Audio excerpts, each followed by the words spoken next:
देखिए, सबसे पहले आज का जो क्वेश्चन है वो क्वेश्चन है कि भारतीय संविधान में इन भारत के संविधान में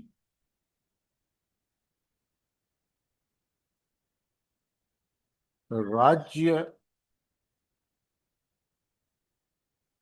को परिभाषित कीजिए और कोई संस्था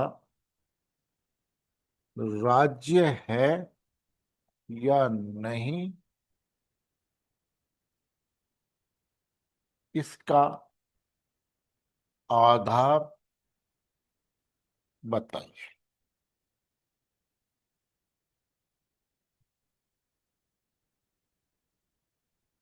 Definition of state in Indian Constitution. And any institution is state or not described it. कब कोई संस्था वो हो, तो लिखिए इसका उत्तर। आंसर कि अनुच्छेद 12 में राज्य को परिभाषित किया गया है। अनुच्छेद 12 में राज्य को परिभाषित किया गया है और यह राज्य की परिभाषा संविधान के भाग 3 और 4 पर लागू होती है। संविधान के अनुच्छेद 12 में राज्य को परिभाषित किया गया है जो भाग 3 व 4 पर लागू होती है।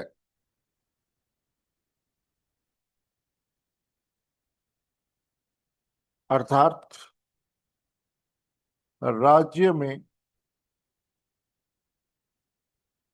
शामिल है सबसे पहला सेंट्रल गवर्नमेंट और संसद, यानी संसद और केंद्र सरकार। दूसरा राज्य विधायिका और राज्य सरकार। तीसरा स्थानीय प्राधिकारी यानी लोकल अथॉरिटी।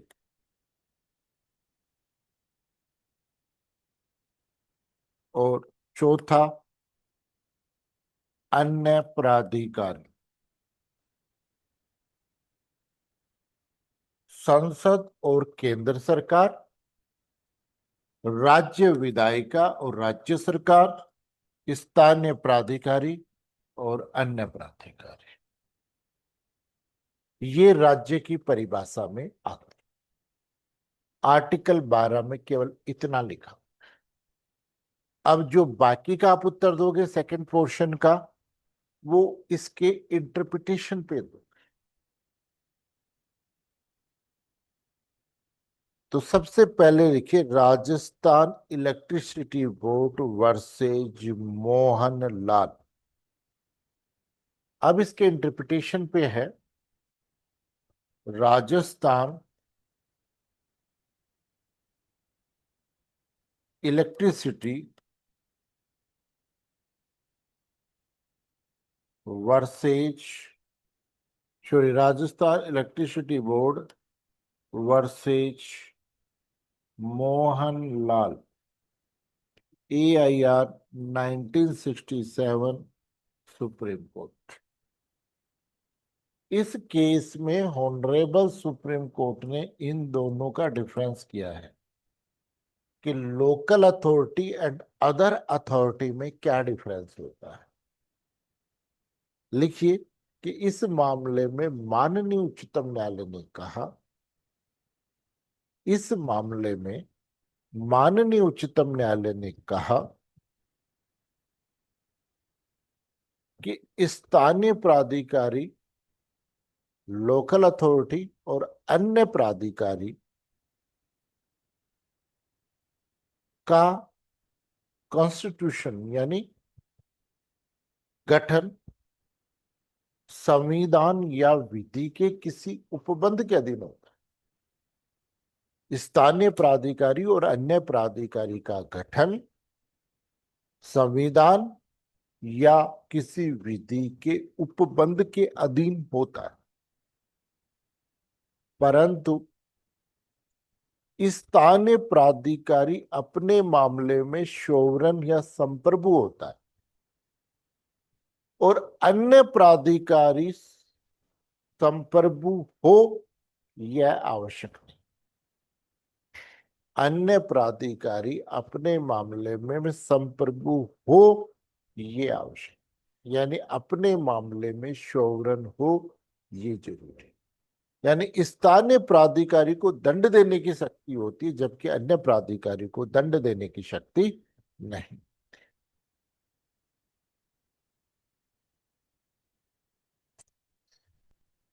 फिर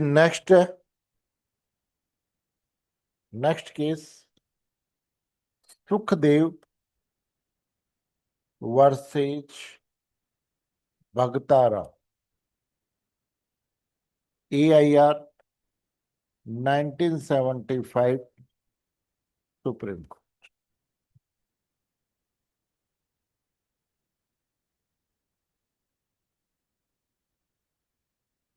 इस केस में ऑनरेबल सुप्रीम कोर्ट ने ये कहा, इस केस में माननीय उच्चतम न्यायालय ने ये कहा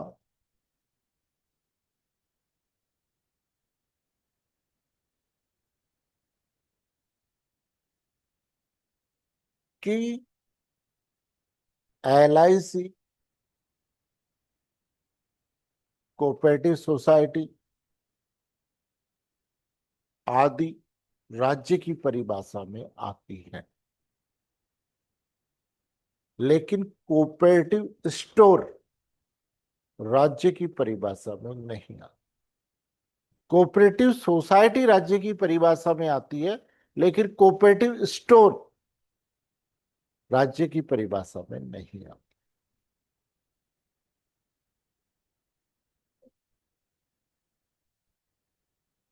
फिर इसके क्राइटेरिया के संबंध में जो सबसे महत्वपूर्ण केस है वो नेक्स्ट केस है Ramanna Dayaram Sethi versus international airport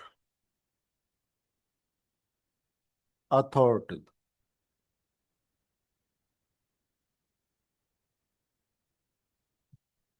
international authority,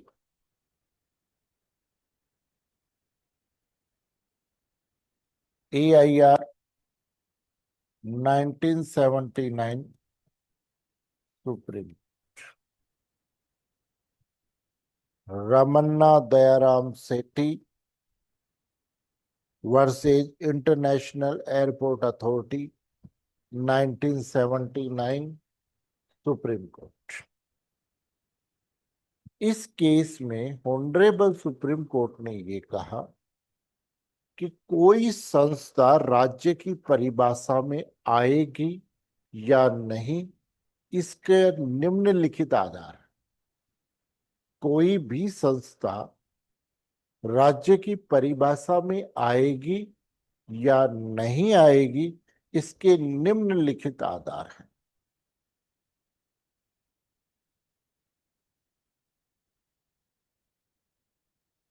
पहला,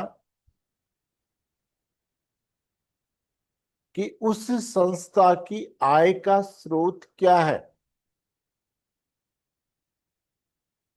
उस संस्था की आय का स्रोत कहाँ क्या है, अर्थात धन कहां से प्राप्त कर रहा है।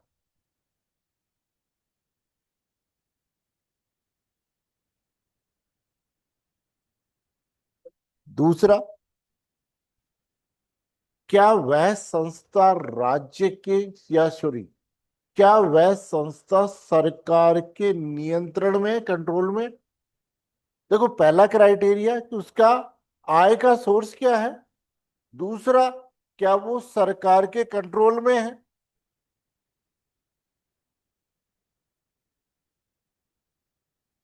और तीसरा, क्या उस संस्था द्वारा ऐसा कोई कार्य किया जा रहा है।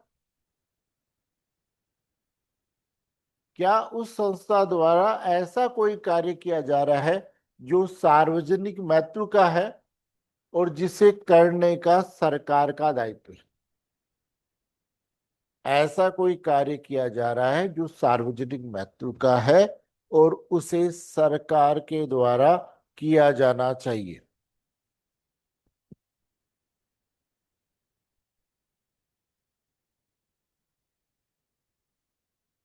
क्या उस संस्था को, नेक्स्ट क्राइटेरिया, क्या उस संस्था को सरकार ने अपने किसी विभाग को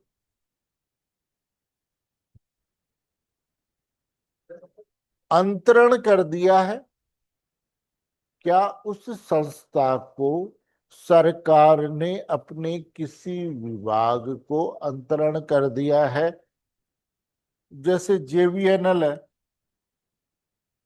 पहले राजस्थान इलेक्ट्रिसिटी बोर्ड था, जेवीएनएल को क्या कर दिया है, अंतरण कर दिया अपना विभाग। नेक्स्ट, कि क्या वह संस्था किसी कार्य को करने के लिए एकाधिकार की स्थिति में, मोनोपोली है। क्या वह संस्था किसी कार्य को करने के लिए एकाधिकार या मोनोपोली की स्थिति में है और वह मोनोपोली सरकार के द्वारा दी गई है।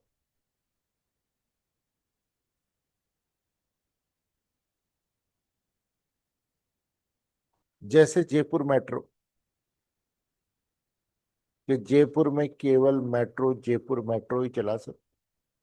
अगर आपका मन करे कि भाई मैं भी एक ट्रेन ला करके मेट्रो में चला दूं, तो पॉसिबल है।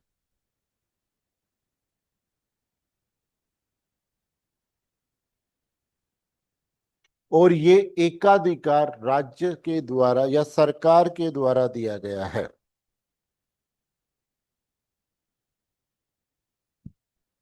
लेकिन ये सूची पूर्ण नहीं है। इसके अलावा भी, लेकिन ये सूची पूर्ण नहीं है, इसके अलावा भी संस्था राज्य की परिभाषा में आ सकती है।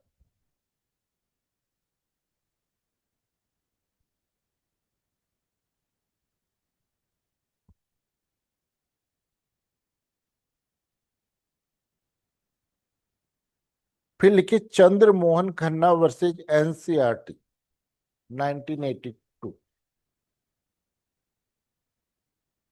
चंद्र मोहन खन्ना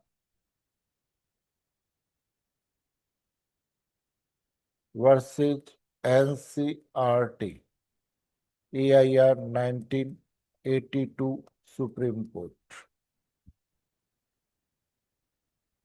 कि एनसीईआरटी राज्य की परिभाषा में नहीं आता।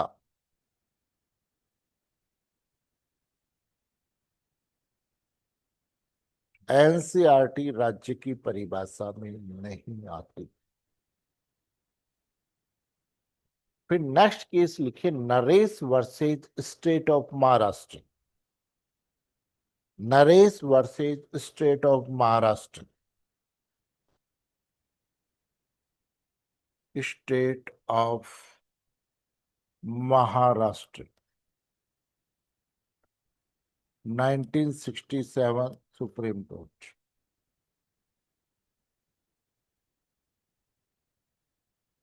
लिखिए न्यायपालिका राज्य की परिभाषा में नहीं आती। जुडिशरी राज्य की परिभाषा में नहीं आती, परंतु न्यायालय द्वारा प्रशासनिक कार्य यानी एडमिनिस्ट्रेटिव वर्क कर रहे हैं, जैसे एग्जाम करवा रही है, तब न्यायपालिका स्टेट की परिभाषा। तो राज्य अगर न्यायपालिका एडमिनिस्ट्रेटिव वर्क यानी कार्यपालक वर्क कर रही है, तब न्यायपालिका राज्य की परिभाषा में आती है। न्यायपालिका डायरेक्टली राज्य की परिभाषा में नहीं आती।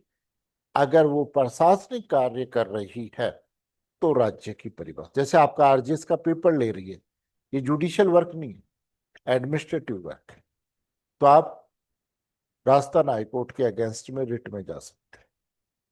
आगे बात समझ।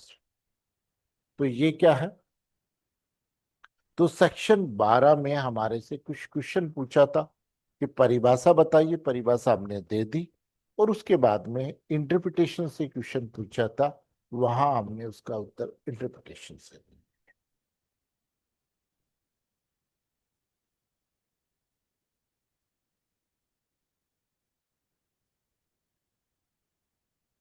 बाकी फिर हम कल